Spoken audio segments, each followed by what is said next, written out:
ਵਾਹਿਗੁਰੂ। ਵਾਹਿਗੁਰੂ ਜੀ ਕਾ ਖਾਲਸਾ, ਵਾਹਿਗੁਰੂ ਜੀ ਕੀ ਫਤਿਹ। ਸਾਧ ਸੰਗਤ ਜੀ, ਆਪ ਜੀ ਜੁੜ ਚੁੱਕੇ ਹੋ ਇਸ 11:30 ਵਜੇ ਵਾਲੀ ਕਲਾਸ ਦੇ ਵਿੱਚ, ਜਿਸ ਵਿੱਚ ਅਸੀਂ ਹਰ ਰੋਜ਼ ਗੁਰਮਤਿ ਰਹਿਤ ਮਰਿਆਦਾ ਵਿਚਾਰਦੇ ਹਾਂ। ਸੰਗਤ ਜੁੜ ਚੁੱਕੀ ਹੈ, ਕੁਝ ਹੋਰ ਸੰਗਤ ਜੁੜ ਜਾਵੇ, ਫਿਰ ਆਪਾਂ ਇਸ ਗੱਲ ਦੀ ਆਰੰਭਤਾ ਕਰਦੇ ਹਾਂ। ਅੱਜ ਰੱਖੜ ਪੁੰਨਿਆ ਦਾ ਜਿਹੜਾ ਦਿਨ ਹੈ ਉਹ ਵੀ ਚੱਲ ਰਿਹਾ ਹੈ, ਤੇ ਉਹਦੇ ਤੇ ਵੀ ਆਪਾਂ ਥੋੜੀ ਜਿਹੀ ਗੁਰਮਤਿ ਦੇ ਅਨੁਸਾਰ ਜਿਹੜੀ ਹੈ ਗੱਲ ਕਰਨੀ ਹੈ ਕਿ ਗੁਰਮਤਿ ਦੇ ਬਾਰੇ ਕੀ ਕਹਿੰਦੀ ਹੈ, ਰੱਖੜੀ ਦੇ ਬਾਰੇ। ਕਿਉਂਕਿ ਭਾਵੇਂ ਕਿ ਸਾਨੂੰ ਇਸ ਗੱਲ ਦਾ ਪਤਾ ਹੀ ਹੈ, ਜਿਹੜੀ ਸੰਗਤ ਜੁੜਦੀ ਹੈ ਉਹਨੂੰ ਗੁਰਮਤਿ ਦਾ ਆਬਵੀਅਸਲੀ ਪਤਾ ਹੀ ਹੁੰਦਾ ਹੈ, ਪਰ ਵਿਸ਼ੇਸ਼ ਤੌਰ ਤੇ WhatsApp ਦੇ ਉੱਤੇ ਜਾਂ ਉੱਦਾਂ ਵੀ ਸੰਗਤ ਨੇ ਕਿਹਾ ਹੈ ਕਿ ਸਾਨੂੰ ਜਿਹੜਾ ਹੈ ਥੋੜਾ ਜਿਹਾ ਇਸ ਗੱਲ ਦੇ ਉੱਤੇ ਵਿਚਾਰ ਆਪ ਜੀ ਨੂੰ ਰੱਖਣੀ ਚਾਹੀਦੀ ਹੈ ਕਿ ਕਿੰਨਾ ਕੁ ਜ਼ਰੂਰੀ ਹੈ ਰੱਖੜੀ ਦਾ ਤਿਉਹਾਰ ਸਿੱਖਾਂ ਦੇ ਲਈ, ਜ਼ਰੂਰੀ ਹੈ ਵੀ ਜਾਂ ਨਹੀਂ। ਇਹਦੇ ਬਾਰੇ ਵੀ ਆਪਾਂ ਗੱਲ ਅਖੀਰ ਦੇ ਉੱਤੇ ਕਰਨੀ ਆ। ਸਭ ਤੋਂ ਪਹਿਲਾਂ ਆਪਾਂ ਜਿਹੜੀ ਗੁਰਮਤਿ ਰਹਿਤ ਮਰਿਆਦਾ ਜੋ ਆਰੰਭ ਕੀਤੀ ਸੀ ਗੁਰਮਤਿ ਦੀ ਰਹਿਣੀ, ਉਹ ਆਪਾਂ ਥੋੜੀ ਵਿਚਾਰ ਕੇ, ਕੋਈ 3 ਕੁ ਪੁਆਇੰਟ ਰਹਿ ਗਏ ਆ, ਉਹ ਵਿਚਾਰ ਕੇ ਫਿਰ ਆਪਾਂ ਜਨਮ ਸੰਸਕਾਰ, ਜੋ ਸੰਸਕਾਰਾਂ ਦੀ ਆਰੰਭਤਾ ਹੋਣੀ ਉਹਦੀ ਮਰਿਆਦਾ ਥੋੜੀ ਵਿਚਾਰ ਕੇ ਫਿਰ ਆਪਾਂ ਇਸ ਰੱਖੜੀ ਦੇ ਤਿਉਹਾਰ ਬਾਰੇ ਥੋੜੀ ਜਿਹੀ ਗੱਲ ਆਪ ਜੀ ਨਾਲ ਕਰਨੀ ਹੈ। ਸੋ ਆਪ ਜੀ ਦਾ ਬਹੁਤ ਬਹੁਤ ਧੰਨਵਾਦ। ਆਪ ਜੀ ਕਾਫੀ ਸੰਗਤ ਜੁੜ ਚੁੱਕੀ ਹੈ ਤੇ ਜਲਦੀ ਜੁੜ ਜਾਵੇ, ਫਿਰ ਆਪਾਂ ਇਸ ਕਲਾਸ ਦੀ ਜਿਹੜੀ ਆਰੰਭਤਾ ਕਰਦੇ ਹਾਂ। ਮੈਂ ਉਨੀ ਦੇਰ ਆਪ ਜੀ ਦੀ ਸਕਰੀਨ ਦੇ ਉੱਪਰ ਜੋ ਗੁਰਮਤਿ ਰਹਿਤ ਮਰਿਆਦਾ ਦਾ ਟੌਪਿਕ ਚੱਲ ਰਿਹਾ ਉਹਨੂੰ ਆਪ ਜੀ ਦੀ ਸਕਰੀਨ ਤੇ ਚਲਾ ਦੇਵਾਂ।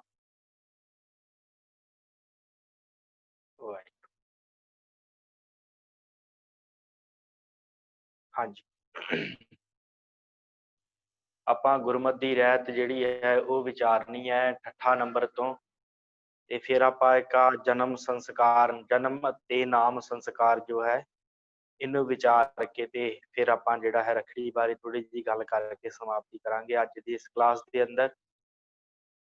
ਬਹੁਤ ਵਡਭਾਗੇ ਹੋ ਆਪ ਜੀ ਜੋ ਇਸ ਕਲਾਸ ਦੇ ਵਿੱਚ ਰੋਜ਼ਾਨਾ ਹੀ ਜੁੜਦੇ ਹੋ, ਤੇ ਬੇਨਤੀ ਕੀਤੀ ਸੀ ਕਿ ਆਪ ਜੀ ਆਪਣੇ ਰਿਸ਼ਤੇਦਾਰਾਂ ਨੂੰ, ਆਪਣੇ ਸਕੇ ਸੰਬੰਧੀਆਂ ਨੂੰ ਵੀ ਇਹਦੇ ਵੱਲ ਥੋੜਾ ਜਿਹਾ ਧਿਆਨ ਦਵਾਇਆ ਕਰੋ ਕਿ ਭਾਈ ਇਹ ਜਿਹੜੀ ਕਲਾਸ ਹੈ ਗੁਰਮਤਿ ਦੀ ਇਹ ਬੜੀ ਜ਼ਰੂਰੀ ਹੈ, ਕਿਉਂਕਿ ਗੁਰਮਤਿ ਸਿੱਖ ਕੇ ਹੀ ਸਿਖਾਈ ਜਾ ਸਕਦੀ ਹੈ।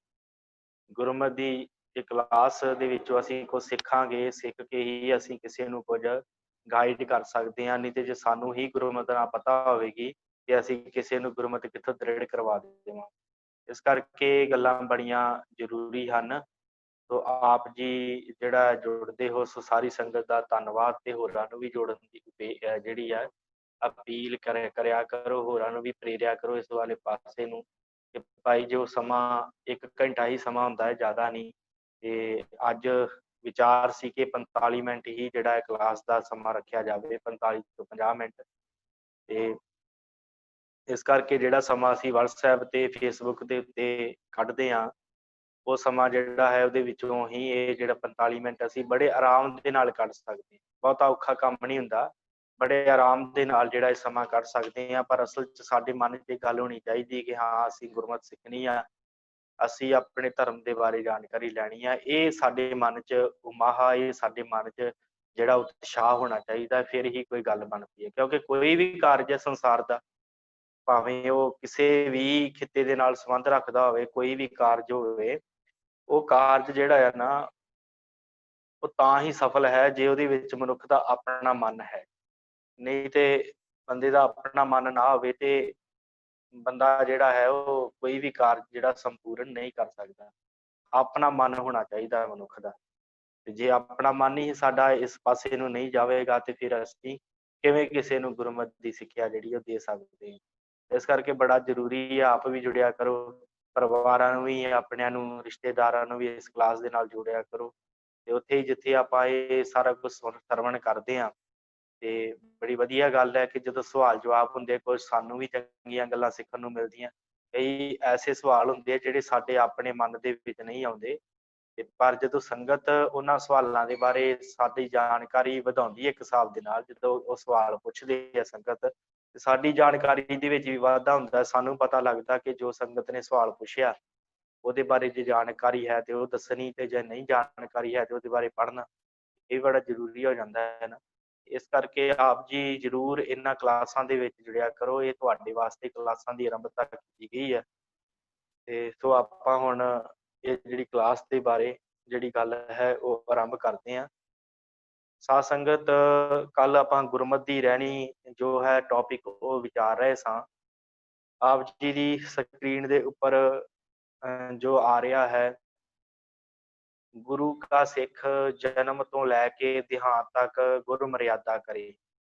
ਇੱਥੋਂ ਆਪਾਂ ਜਿਹੜੀ ਆਰੰਭਤਾ ਕਰਨੀ ਆ। ਇਹ ਜਿਹੜਾ ਗੁਰੂ ਦਾ ਸਿੱਖ ਹੈ ਉਹ ਮਰਿਆਦਾ ਕਰੇ, ਜਨਮ ਤੋਂ ਲੈ ਕੇ ਮੌਤ ਤੱਕ ਦੀ ਜਿੰਨੀ ਮਰਿਆਦਾ ਹੈ ਉਹਦੀ ਗੁਰਮਤਿ ਅਨੁਸਾਰ ਹੀ ਹੋਵੇ। ਮਰਿਆਦਾ ਤੋਂ ਉਹ ਹੀਣਾ ਨਾ ਹੋਵੇ, ਮਰਿਆਦਾ ਦਾ ਧਾਰਨੀ ਹੋਵੇ, ਭਾਵ ਮਰਿਆਦਾ ਨੂੰ ਨਾ ਛੱਡੇ। ਉਹ ਹਮੇਸ਼ਾ ਹੀ ਗੁਰਮਤਿ ਮਰਿਆਦਾ ਦੇ ਵਿੱਚ ਹੀ ਆਪਣਾ ਜੀਵਨ ਜਿਹੜਾ ਹੈ ਉਹਨੂੰ ਬਤੀਤ ਕਰਨਾ ਚਾਹੀਦਾ ਹੈ। ਇਹ ਸਿੱਖ ਦੇ ਲਈ ਬੜਾ ਜ਼ਰੂਰੀ ਹੈ ਕਿ ਜਨਮ ਤੋਂ ਲੈ ਕੇ ਜਿੰਨਾ ਚਿਰ ਦੇਹਾਂਤ ਨਹੀਂ ਹੁੰਦਾ, ਦੇਹਾਂਤ ਤੋਂ ਬਾਅਦ ਵੀ ਉਹਦੇ ਪਰਿਵਾਰ ਨੂੰ ਇਹੀ ਚਾਹੀਦਾ ਹੈ ਕਿ ਉਹ ਆਪਣੇ ਬਜ਼ੁਰਗ ਦੀ ਜਾਂ ਆਪਣੇ ਜੋ ਅੰਮ੍ਰਿਤਧਾਰੀ ਸਿੰਘ ਹੈ ਉਹਦੀ ਗੁਰਮਤਿ ਮਰਿਆਦਾ ਜਿਹੜੀ ਹੈ ਉਸੇ ਤਰ੍ਹਾਂ ਕਾਇਮ ਰੱਖੀ ਜਾਵੇ। ਉਸ ਤੋਂ ਅੱਗੇ ਆਪ ਜੀ ਆ ਜਾਓ। ਸਿੱਖ ਨੂੰ ਮਿਲਣ ਸਮੇਂ ਵਾਹਿਗੁਰੂ ਜੀ ਕਾ ਖਾਲਸਾ ਵਾਹਿਗੁਰੂ ਜੀ ਕੀ ਫਤਿਹ ਬੁਲਾਵੇ। ਮਰਦ ਇਸਤਰੀ ਦੋਹਾਂ ਲਈ ਇਹੋ ਹੁਕਮ ਹੈ। ਇੱਕ ਅਸੀਂ ਸ਼ਬਦ ਵਰਤਦੇ ਹਾਂ ਸਾਧ ਸੰਗਤ, ਸਤਿ ਸ਼੍ਰੀ ਅਕਾਲ। ਅਸਲ 'ਚ ਫਤਿਹ ਨਹੀਂ ਆ, ਉਹ ਸਤਿ ਸ਼੍ਰੀ ਅਕਾਲ ਜੈਕਾਰੇ ਦਾ ਅੱਧਾ ਹਿੱਸਾ ਅਸੀਂ ਬੁਲਾਉਂਦੇ ਹਾਂ। ਜਦੋਂ ਕੋਈ ਮਿਲਦਾ ਨਾ, ਜ਼ਿਆਦਾਤਰ ਗੁਰੂ ਸਾਹਿਬ ਦੀ ਜੋ ਸਾਨੂੰ ਗੱਲ ਕਹੀ ਗਈ ਹੈ ਕਿ ਵਾਹਿਗੁਰੂ ਜੀ ਕਾ ਖਾਲਸਾ ਵਾਹਿਗੁਰੂ ਜੀ ਕੀ ਫਤਿਹ ਸਿੱਖ ਨੇ ਬੁਲਾਉਣੀ ਆਪਸ ਵਿੱਚ ਮਿਲ ਲੱਗਿਆ, ਤੇ ਇਸ ਤੋਂ ਅਸੀਂ ਝਿਜਕ ਜਾਂਦੇ ਹਾਂ। ਪਤਾ ਨਹੀਂ ਕੀ ਗੱਲ ਹੈ, ਮੈਨੂੰ ਲੱਗਦਾ ਜਾਂ ਤੇ ਸਾਡੇ ਮਨਾਂ 'ਚ ਇਹ ਗੱਲ ਬਿਠਾ ਦਿੱਤੀ ਕਿ ਪਤਾ ਨਹੀਂ ਕੀ ਹੋ ਜਾਣਾ ਇਹਦੇ ਨਾਲ। ਪਰ ਜਿੱਥੋਂ ਤੱਕ ਮੈਨੂੰ ਲੱਗਦਾ ਸਤਿਗੁਰਾਂ ਨੇ ਬੜੀ ਸੁੰਦਰ ਸਾਨੂੰ ਇਹ ਚੀਜ਼ ਦਿੱਤੀ ਹੈ ਫਤਿਹ, ਜਿਹਦੇ ਵਿੱਚ 2 ਵਾਰੀ ਸਾਨੂੰ ਵਾਹਿਗੁਰੂ ਯਾਦ ਆਉਂਦਾ। ਵਾਹਿਗੁਰੂ ਜੀ ਕਾ ਖਾਲਸਾ ਵਾਹਿਗੁਰੂ ਜੀ ਕੀ ਫਤਿਹ 2 ਵਾਰੀ ਸਾਨੂੰ ਵਾਹਿਗੁਰੂ ਯਾਦ ਆਉਂਦਾ। ਕਿੰਨੀ ਸੁੰਦਰ ਸਤਿਗੁਰਾਂ ਨੇ ਇਹ ਫਤਿਹ ਸਾਨੂੰ ਦਿੱਤੀ ਹੈ। ਪਰ ਉਹ ਸਤਿ ਸ਼੍ਰੀ ਅਕਾਲ ਉਹ ਵੀ ਲੋਕੀ ਅੱਧੀ ਬੁਲਾ ਲੈਂਦੇ, ਕਈ ਸਤਿ ਸ਼੍ਰੀ ਅਕਾਲ ਜਾਂ ਸਤਿ ਸ਼੍ਰੀ ਅਕਾਲ, ਉਹ ਵੀ ਗਲਤ ਆ। ਅਸਲ ਜੋ ਜਕਾਰਾ ਹੈ ਆਪਣਾ, ਜਿਵੇਂ ਬੋਲੇ ਸੋ ਨਿਹਾਲ ਸਤਿ ਸ਼੍ਰੀ ਅਕਾਲ, ਉਹ ਜਕਾਰਾ ਹੈ। ਉਹ ਸਤਿ ਸ਼੍ਰੀ ਅਕਾਲ ਦਾ ਜਿਹੜਾ ਜਕਾਰਾ ਉਹ ਅੱਧਾ ਵਰਤ ਕੇ ਤੇ ਆਪਾਂ ਜਿਹੜਾ ਹੈ ਉਹ ਕਹਿ ਦਿੰਦੇ ਆ ਕਿ ਅਸੀਂ ਇਹ ਜਿਹੜਾ ਕਿਸੇ ਦੇ ਨਾਲ ਮਿਲ ਕੇ ਉਹਨੂੰ ਫਤਿਹ ਬੁਲਾ ਦਿੱਤੀ। ਅਸਲ 'ਚ ਫਤਿਹ ਨਹੀਂ, ਉਹ ਜਕਾਰਾ ਹੁੰਦਾ ਹੈ। ਫਤਿਹ ਇਹ ਹੈ ਵਾਹਿਗੁਰੂ ਜੀ ਕਾ ਖਾਲਸਾ ਵਾਹਿਗੁਰੂ ਜੀ ਕੀ ਫਤਿਹ, ਇਹਨੂੰ ਫਤਿਹ ਕਿਹਾ ਜਾਂਦਾ ਹੈ। ਜਿਹੜੀ ਅਸੀਂ ਹਰ ਸਿੱਖ ਨੇ ਇੱਕ ਦੂਸਰੇ ਸਿੱਖ ਨੂੰ ਮਿਲ ਲੱਗਿਆ ਜਿਹੜੀ ਬੁਲਾਉਣੀ ਹੈ, ਇਹ ਜ਼ਰੂਰੀ ਹੈ ਹਰ ਸਿੱਖ ਦੇ ਲਈ। ਜਦੋਂ ਵੀ ਅਸੀਂ ਕਿਸੇ ਸਿੱਖ ਨੂੰ ਮਿਲਣਾ ਹੈ ਤੇ ਇਹ ਗੱਲ ਜ਼ਰੂਰ ਹੈ ਕਿ ਸਭ ਤੋਂ ਪਹਿਲਾਂ ਸਾਨੂੰ ਵਾਹਿਗੁਰੂ ਚੇਤੇ ਆਵੇ ਤੇ ਸਾਨੂੰ ਯਾਦ ਰਹੇ ਕਿ ਰਵੇ ਕਿ ਖਾਲਸਾ ਵਾਹਿਗੁਰੂ ਜੀ ਕਾ ਹੈ, ਸਾਜੇ ਹੋਏ ਅਸੀਂ ਵਾਹਿਗੁਰੂ ਜੀ ਦੇ ਹਾਂ ਤੇ ਫਤਿਹ ਵੀ ਉਸ ਵਾਹਿਗੁਰੂ ਜੀ ਦੀ ਹੈ। ਇਸ ਕਰਕੇ ਫਤਿਹ ਬੁਲਾਉਣੀ ਹਰ ਸਿੱਖ ਦਾ ਫਰਜ਼ ਹੈ। ਉਸ ਤੋਂ ਅੱਗੇ ਆ ਜਾਓ ਜੀ। ਸਿੱਖ ਇਸਤਰੀ ਲਈ ਪਰਦਾ ਜਾਂ ਘੁੰਡ ਕੱਢਣਾ ਉਚਿਤ ਨਹੀਂ। ਸਿੱਖ ਇਸਤਰੀ ਦੇ ਵਾਸਤੇ ਪਰਦਾ ਕਰਨਾ ਜਾਂ ਘੁੰਡ ਕੱਢਣਾ ਜਿਹੜਾ ਇਹ ਚੰਗੀ ਗੱਲ ਨਹੀਂ। ਕਿਉਂਕਿ ਇਹੀ ਗੱਲ ਅੱਜ ਆਪਾਂ ਜਿਹੜਾ ਹੈ ਇਸ ਰੱਖੜੀ ਦੇ ਤਿਉਹਾਰ ਤੇ ਹੀ ਵਿਚਾਰਨਾ ਹੈ ਆਪਾਂ ਵੀ, ਕਿ ਸਿੱਖ ਇਸਤਰੀ ਦੇ ਵਾਸਤੇ ਜਿਹੜਾ ਪਰਦਾ ਤੇ ਘੁੰਡ ਦੀ ਮਰਿਆਦਾ ਜਿਹੜੀ ਉਹ ਸਿੱਖ ਧਰਮ 'ਚ ਨਹੀਂ ਹੈ। ਮੁਸਲਮਾਨ ਲੋਕ ਜੋ ਬੁਰਕਾ ਪਹਿਨਦੀਆਂ ਹਨ ਇਸਤਰੀਆਂ, ਉਹਨਾਂ ਦੇ ਵਿੱਚ ਬੁਰਕੇ ਦੀ ਮਰਿਆਦਾ ਹੈ, ਉਹ ਧਾਰਨ ਕਰਦੀਆਂ। ਉਹਨਾਂ ਦੀ ਆਪਣੀ ਇੱਕ ਸਥਿਤੀ ਹੈ, ਉਹਨਾਂ ਦਾ ਆਪਣਾ ਇੱਕ ਸਿਧਾਂਤ ਹੈ, ਉਹਨਾਂ ਦੀ ਆਪਣੀ ਇੱਕ ਸ਼ਰ੍ਹਾ ਆਪਣੀ ਮਰਿਆਦਾ ਹੈ, ਉਹ ਹਿਸਾਬ ਦੇ ਨਾਲ ਚੱਲਦੇ ਆ। ਪਰ ਸਿੱਖਾਂ ਦੇ ਲਈ ਇਹ ਗੱਲ ਪਰਦਾ ਜਾਂ ਕੋਈ ਘੁੰਡ ਕੱਢਣਾ ਇਹ ਸਿੱਖਾਂ ਦੇ ਵਿੱਚ ਮਨਾਹੀ ਹੈ। ਸਿੱਖ ਘੁੰਡ ਨਹੀਂ ਕੱਢ ਸਕਦਾ। ਸਿੱਖ ਦੀ ਔਰਤ ਜਿਹੜੀ ਹੈ ਇਸਤਰੀ ਜੋ ਹੈ ਉਹ ਪਰਦਾ ਜਾਂ ਘੁੰਡ ਨਹੀਂ ਕੱਢ ਸਕਦੀ। ਕਿਉਂਕਿ ਸਤਿਗੁਰਾਂ ਨੇ ਮਰਦ ਤੇ ਇਸਤਰੀ ਨੂੰ ਬਰਾਬਰਤਾ ਦਾ ਜਿਹੜਾ ਸਿਧਾਂਤ ਦਿੱਤਾ ਹੈ ਕਿ ਜਿੱਥੇ ਮਰਦ ਬਰਾਬਰ ਹੈ ਉੱਥੇ ਔਰਤ ਦੀ ਵੀ ਬਰਾਬਰੀ ਹੈ। ਗੁਰੂ ਘਰ ਦੇ ਵਿੱਚ ਔਰਤ ਦੇ ਮਰਦ ਦੇ ਲਈ ਬਰਾਬਰ ਦੇ ਸਿਧਾਂਤ ਹਨ। ਜੇ ਕਰਮਾਂ ਦਾ ਫਲ ਮਰਦ ਨੂੰ ਭੋਗਣਾ ਪਵੇਗਾ ਤੇ ਔਰਤ ਨੂੰ ਵੀ ਭੋਗਣਾ ਪਵੇਗਾ। ਜੇ ਮਰਦ ਸੱਚਖੰਡ ਦੀ ਪ੍ਰਾਪਤੀ ਕਰ ਸਕਦਾ ਤੇ ਔਰਤ ਵੀ ਕਰ ਸਕਦੀ ਆ। ਇਸ ਕਰਕੇ ਕਿਸੇ ਤਰ੍ਹਾਂ ਦਾ ਕੋਈ ਭਰਮ ਨਹੀਂ ਕਰਨਾ, ਕੋਈ ਪਰਦਾ ਜਾਂ ਘੁੰਡ ਨਹੀਂ ਕੱਢਣਾ। ਕਿਉਂਕਿ ਸਤਿਗੁਰਾਂ ਨੇ ਕਿਹਾ ਹੈ ਕਿ ਇਸ ਜਗਤ ਮੈਂ ਏਕ ਪੁਰਖ ਹੈ ਹੋਰ ਸਗਲੀ ਨਾਰ ਸਵਾਈ, ਕਿ ਹੋਰ ਸਾਰੀਆਂ ਨਾਰਾਂ ਹਨ, ਇਸਤਰੀਆਂ ਹਨ ਪ੍ਰਮਾਤਮਾ ਦੀਆਂ। ਇਸ ਸੰਸਾਰ ਦੇ ਉੱਤੇ ਇੱਕੋ ਹੀ ਪੁਰਸ਼ ਹੈ, ਉਹ ਅਕਾਲ ਪੁਰਖ ਪ੍ਰਮਾਤਮਾ ਹੈ। ਇਸ ਕਰਕੇ ਜਿਸ ਅਕਾਲ ਪੁਰਖ ਤੋਂ ਅਸੀਂ ਘੁੰਡ ਕੱਢਣਾ ਹੈ, ਇਹ ਵਰਜਿਤ ਹੈ ਸਿੱਖਾਂ ਦੇ ਵਿੱਚ, ਕਿ ਕਿਸੇ ਤਰ੍ਹਾਂ ਦਾ ਗੁਰਦੁਆਰੇ ਜਾਣ ਲੱਗਿਆ ਵੀ ਹਾਂ ਸਿਰ ਢੱਕਣਾ ਜਿਹੜਾ ਉਹ ਲਾਜ਼ਮੀ ਹੈ, ਪਰ ਕਿਸੇ ਤਰ੍ਹਾਂ ਦਾ ਕੋਈ ਘੁੰਡ ਕੱਢਣਾ ਜਿਹੜਾ ਆ ਸਾਡੇ ਵਿੱਚ ਨਹੀਂ ਹੈ। ਉਸ ਤੋਂ ਅੱਗੇ ਆ ਜਾਓ ਜੀ। ਸਿੱਖ ਲਈ ਕਛਹਿਰੇ ਤੇ ਦਸਤਾਰ ਤੋਂ ਛੁੱਟ, ਪੁਸ਼ਾਕ ਸੰਬੰਧੀ ਬਾਕੀ ਕੋਈ ਪਾਬੰਦੀ ਨਹੀਂ। ਸਿੱਖ ਇਸਤਰੀ ਦਸਤਾਰ ਸਜਾਏ ਜਾਂ ਨਾ ਸਜਾਏ, ਦੋਵੇਂ ਠੀਕ ਹਨ। 5 ਕਕਾਰਾਂ ਦਾ ਸਿੱਖ ਧਾਰਨੀ ਹੋਣਾ ਚਾਹੀਦਾ ਹੈ। ਉਹਦੇ ਕੋਲ ਕੰਘਾ, ਕੜਾ, ਕਿਰਪਾਨ, ਕਛਹਿਰਾ, ਇਹ ਲਾਜ਼ਮੀ 4 ਕਕਾਰ ਤੇ ਨਾਲ ਉਹਨੂੰ ਕੇਸਾਧਾਰੀ ਹੋਣਾ ਬੜਾ ਜ਼ਰੂਰੀ ਹੈ। ਇਹ 5 ਕਕਾਰਾਂ ਦਾ ਸਿੱਖ ਧਾਰਨੀ ਹੋਣਾ ਚਾਹੀਦਾ ਹੈ। ਤੇ ਇਸ ਤੋਂ ਇਲਾਵਾ ਹੋਰ ਜਿਹੜੀ ਵੀ ਪੋਸ਼ਾਕ ਉਹ ਪਾਉਣੀ ਚਾਹੁੰਦਾ ਪਾ ਸਕਦਾ, ਇਹਦੇ ਵਿੱਚ ਕੋਈ ਰੋਕ ਨਹੀਂ। ਇਹਦੇ ਵਿੱਚ ਕੋਈ ਰੋਕ ਨਹੀਂ ਆ, ਕੋਈ ਵੀ ਪੋਸ਼ਾਕ ਪਾ ਸਕਦਾ ਹੈ। ਪਰ ਅਸਲ ਦੇ ਵਿੱਚ ਕੀ ਹੈ ਕਿ ਜਦੋਂ ਅਸੀਂ ਕਿਸੇ ਕੋਈ ਕਾਰਜ ਕਰਨਾ ਹੈ, ਕਿਸੇ ਨੌਕਰੀ ਤੇ ਜਾਂਦੇ ਹਾਂ, ਉੱਥੇ ਅਸੀਂ ਜਿਹੜਾ ਆ ਕੋਈ ਟਾਈਟ ਕੱਪੜੇ ਪਾ ਲੈਂਦੇ ਹਾਂ, ਉਹ ਸਾਡਾ ਮਜਬੂਰੀ ਬਣ ਜਾਂਦੀ ਹੈ ਯੂਨੀਫਾਰਮ 'ਚ ਜਾਣਾ। ਪਰ ਜਦੋਂ ਇਹ ਮੈਂ ਆਪਣੇ ਵੱਲੋਂ ਰਾਏ ਦੇ ਰਿਹਾ ਇੱਕ ਸੰਗਤਾਂ ਨੂੰ ਕਿ ਜੇ ਅਸੀਂ ਗੁਰਦੁਆਰੇ ਆਉਣਾ ਤੇ ਉੱਥੇ ਅਸੀਂ ਥੋੜ੍ਹਾ ਜਿਹਾ ਖੁੱਲੇ ਕੱਪੜੇ ਪਾ ਕੇ ਆਈਏ, ਤਾਂ ਕਿ ਬਹਿਣਾ ਤੇ ਚੌਂਕੜੀ ਮਾਰਨੀ ਜਿਹੜੀ ਹੈ ਉਹ ਸੁਖੈਨ ਹੋ ਜਾਵੇ। ਕਿ ਕੀ ਹੁੰਦਾ ਹੈ ਕਿ ਅਸੀਂ ਪੈਂਟ ਪਾਈ ਹੁੰਦੀ ਹੈ ਜਾਂ ਕੋਈ ਟਾਈਟ ਕੱਪੜੇ ਐਸੇ ਪਾਏ ਹੁੰਦੇ ਆ ਜਿਹਦੇ ਨਾਲ ਸਾਡੇ ਕੋਲ ਚੌਂਕੜੀ ਨਹੀਂ ਵੱਜਦੀ, ਤੇ ਅਸੀਂ ਫ੍ਰੀ ਹੋ ਕੇ ਚਲੋ ਜਿੰਨੇ ਅੰਮ੍ਰਿਤ ਵੇਲੇ ਜਿਹਨੇ ਕੰਮ ਤੇ ਜਾਣ ਲੱਗਿਆ ਗੁਰਦੁਆਰੇ ਦਰਸ਼ਨ ਕਰਕੇ ਜਾਣਾ, ਉਹਦੇ ਲਈ ਤੇ ਜ਼ਰੂਰੀ ਆ ਕਿ ਉਸੇ ਤਰ੍ਹਾਂ ਹੀ ਜਾਣਾ ਪਵੇਗਾ। ਪਰ ਜਦੋਂ ਅਸੀਂ ਫ੍ਰੀ ਟਾਈਮ ਦੇ ਉੱਤੇ ਸੰਗਤ ਕਰਨ ਵਾਸਤੇ ਆਉਂਦੇ ਹਾਂ, ਜਾਂ ਐਤਵਾਰ ਦੀ ਗੁਰਦੁਆਰਾ ਸਾਹਿਬ ਸੰਗਤ ਜੁੜਦੀ ਹੈ, ਕਥਾ ਕੀਰਤਨ ਸਰਵਣ ਕਰਦੇ ਹਾਂ, ਉਸ ਸਮੇਂ ਸਾਨੂੰ ਖੁੱਲੇ ਕੱਪੜੇ ਕੁੜਤਾ ਪਜਾਮਾ ਪਹਿਨ ਕੇ ਆਉਣਾ ਚਾਹੀਦਾ ਹੈ।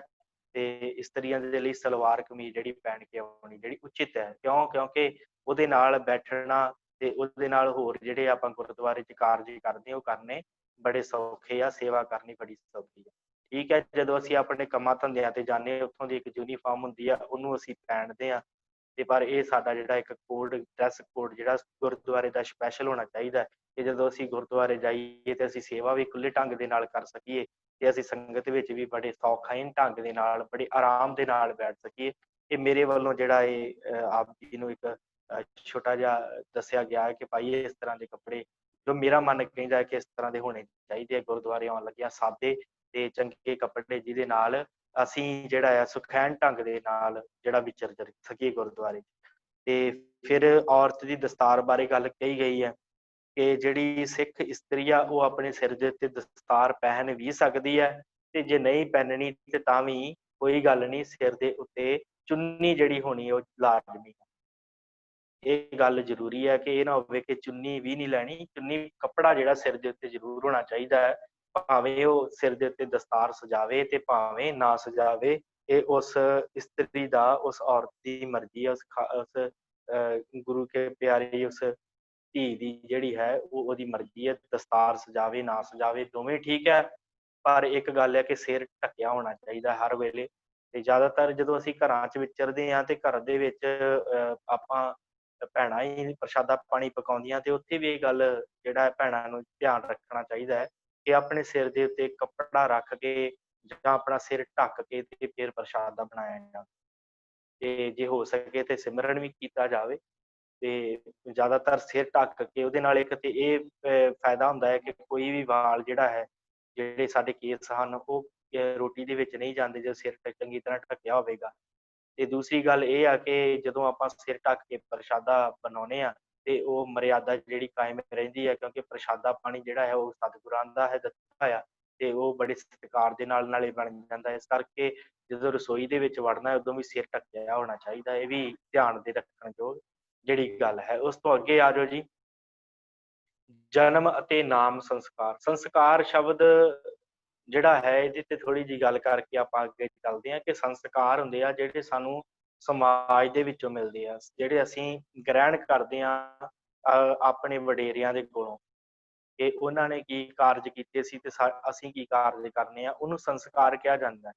ਹਰ ਧਰਮ ਨੇ ਆਪਣੇ ਆਪਣੇ ਕੁਝ ਸੰਸਕਾਰ ਨਿਰਧਾਰਿਤ ਕੀਤੇ ਆ, ਜਿਨ੍ਹਾਂ ਦੇ ਵਿੱਚ ਜਨਮ ਦਾ ਸੰਸਕਾਰ ਆ ਜਾਂਦਾ ਹੈ, ਵਿਆਹ ਦਾ ਸੰਸਕਾਰ ਆ ਜਾਂਦਾ ਹੈ, ਫਿਰ ਉਸ ਤੋਂ ਬਾਅਦ ਬੰਦਾ ਜਦੋਂ ਚੜ੍ਹਾਈ ਕਰਦਾ ਉਹਦੀ ਮੌਤ ਦਾ ਸੰਸਕਾਰ ਜਿਹੜਾ ਉਹ ਆ ਜਾਂਦਾ ਹੈ। ਤੇ ਇਸੇ ਤਰ੍ਹਾਂ ਗੁਰਮਤਿ ਨੇ ਵੀ ਕੁਝ ਸੰਸਕਾਰ ਜਿਹੜੇ ਉਹ ਰੱਖੇ ਆ, ਜਿਹਦੇ ਵਿੱਚ ਸਭ ਤੋਂ ਪਹਿਲਾ ਹੈਗਾ ਜਨਮ ਤੇ ਨਾਮ ਸੰਸਕਾਰ। ਫਿਰ ਉਸ ਤੋਂ ਬਾਅਦ ਜਿਹੜਾ ਹੈ ਵਿਆਹ ਸੰਸਕਾਰ, ਫਿਰ ਉਸ ਤੋਂ ਬਾਅਦ ਅੰਮ੍ਰਿਤ ਦਾ ਸੰਸਕਾਰ, ਤੇ ਫਿਰ ਉਸ ਤੋਂ ਬਾਅਦ ਜਿਹੜਾ ਹੈ ਦੇਹਾਂਤ ਜਾਂ ਮੌਤ ਦੇ ਸਮੇਂ ਕੀ ਮਰਿਆਦਾ ਹੋਣੀ ਚਾਹੀਦੀ ਹੈ, ਉਹ ਸੰਸਕਾਰ ਜਿਹੜਾ ਦਿੱਤਾ ਗਿਆ ਹੈ। ਸੋ ਇਹ ਸਭ ਤੋਂ ਪਹਿਲਾ ਜਿਹੜਾ ਸੰਸਕਾਰ ਹੈ ਜਨਮ ਅਤੇ ਨਾਮ ਦਾ ਸੰਸਕਾਰ ਹੈ।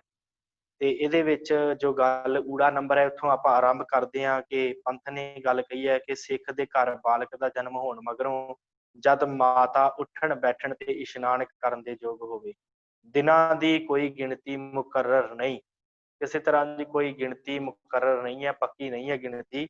ਜਦੋਂ ਵੀ ਜਿਹੜਾ ਹੈ ਔਰਤ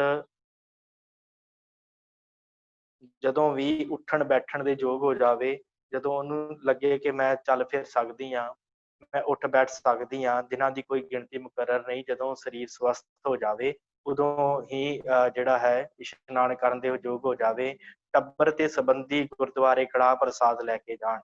ਫਿਰ ਕੜਾਹ ਪ੍ਰਸਾਦ ਦੀ ਦੇਗ ਜਿਹੜੀ ਹੈ ਉਹ ਬਣਾਈ ਜਾਵੇ। ਬਣਾਉਣ ਤੋਂ ਬਾਅਦ ਕੜਾਹ ਪ੍ਰਸਾਦ ਦੀ ਦੇਗ ਉਹ ਗੁਰਦੁਆਰੇ ਲੈ ਕੇ ਜਾਈ ਜਾਵੇ। ਕੜਾਹ ਪ੍ਰਸਾਦੀ ਲੈ ਕੇ ਜਾਣ ਜਾਂ ਕਰਾਉਣੀ, ਜਾਂ ਉੱਥੇ ਜਾ ਕੇ ਜਿਹੜੀ ਆ ਰਸਤ ਦੇ ਦਿੱਤੀ ਜਾਵੇ, ਸੁੱਕੀ ਰਸਤ, ਤੇ ਉੱਥੇ ਜਾ ਕੇ ਜਿਹੜੀ ਹੈ ਕੜਾਹ ਪ੍ਰਸਾਦ ਦੀ ਦੇਗ ਉਹ ਤਿਆਰ ਕਰਵਾ ਲਈ ਜਾਵੇ। ਦੋਵੇਂ ਢੰਗ ਜਿਹੜੇ ਜਿਵੇਂ ਤੁਹਾਨੂੰ ਚੰਗਾ ਲੱਗੇ ਉਹ ਵਰਤ ਲਿਆ ਜਾਵੇ। ਫਿਰ ਗੁਰੂ ਜੀ ਦੇ ਹਜ਼ੂਰ ਪਰਮੇਸ਼ਰ ਦਿੱਤਾ ਬੰਨਾ, ਦੁੱਖ ਰੋਗ ਕਾ ਡੇਰਾ ਭੰਨਾ, ਇਸ ਸ਼ਬਦ ਦਾ ਜਾਪ ਹੋਵੇ। ਜੇ ਰਾਗੀ ਸਿੰਘ ਹਨ, ਰਾਗੀ ਸਿੰਘਾਂ ਦੇ ਪਾਸੋਂ ਕੀਰਤਨ ਕਰਵਾਇਆ ਜਾਵੇ ਇਸ ਸ਼ਬਦ ਦਾ। ਸਤਿਗੁਰ ਸਾਚੇ ਦੀਆ ਭੇਜ ਆਸਾ ਮਹੱਲਾ ਪੰਜਵਾਂ, ਇਸ ਸ਼ਬਦ ਦਾ ਜਿਹੜਾ ਜਾਪ ਹੈ ਆਪ ਕੀਤਾ ਜਾਵੇ ਜਾਂ ਕਿਸੇ ਰਾਗੀ ਸਿੰਘ ਦੇ ਕੋਲੋਂ ਜਾਂ ਗ੍ਰੰਥੀ ਸਿੰਘ ਦੇ ਕੋਲੋਂ ਕਰਵਾਇਆ ਜਾਵੇ। ਆਦ ਖੁਸ਼ੀ ਤੇ ਧੰਨਵਾਦ ਦੇ ਸ਼ਬਦ ਪੜ੍ਹਨੇ, ਕਿਸੇ ਤਰ੍ਹਾਂ ਦੇ ਕੋਈ ਵੀ ਖੁਸ਼ੀ ਦੇ ਸ਼ਬਦ, ਧੰਨਵਾਦ ਦੇ ਸ਼ਬਦ ਜਿਹੜੇ ਆ ਉਹ ਅਸੀਂ ਪੜ੍ਹ ਸਕਦੇ ਹਾਂ ਗੁਰਦੁਆਰੇ ਸਾਹਿਬ।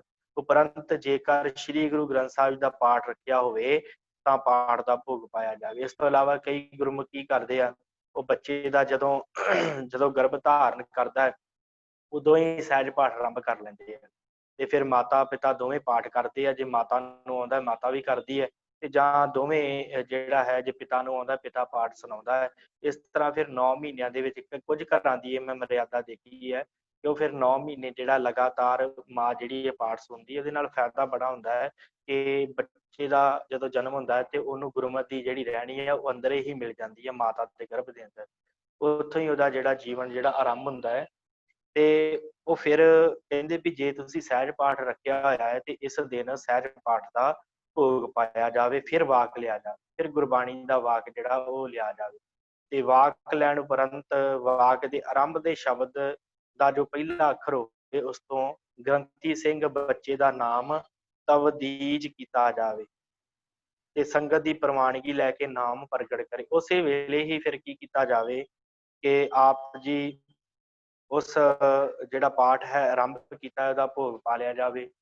ਭੋਗ ਪਾਉਣ ਉਪਰੰਤ ਫਿਰ ਇੱਕ ਵਾਕ ਲਿਆ ਜਾਵੇ ਗੁਰੂ ਜੀ ਦਾ, ਤੇ ਵਾਕ ਲੈਣ ਤੋਂ ਬਾਅਦ ਗੁਰਬਾਣੀ ਦਾ ਵਾਕ ਲੈਣ ਉਪਰੰਤ ਜਿਹੜੀ ਗੱਲ ਹੈ ਇਹ ਗੱਲ ਕਹੀ ਹੈ ਕਿ ਵਾਕ ਲੈਣ ਤੋਂ ਉਪਰੰਤ ਜਿਹੜਾ ਪਹਿਲਾ ਸ਼ਬਦ ਆਉਂਦਾ ਹੈ ਉਹਦਾ ਪਹਿਲਾ ਅੱਖਰ ਜਿਹੜਾ ਹੈ ਉਹ ਤੋਂ ਬੱਚੇ ਦਾ ਨਾਮਕਰਨ ਕੀਤਾ ਜਾਵੇ।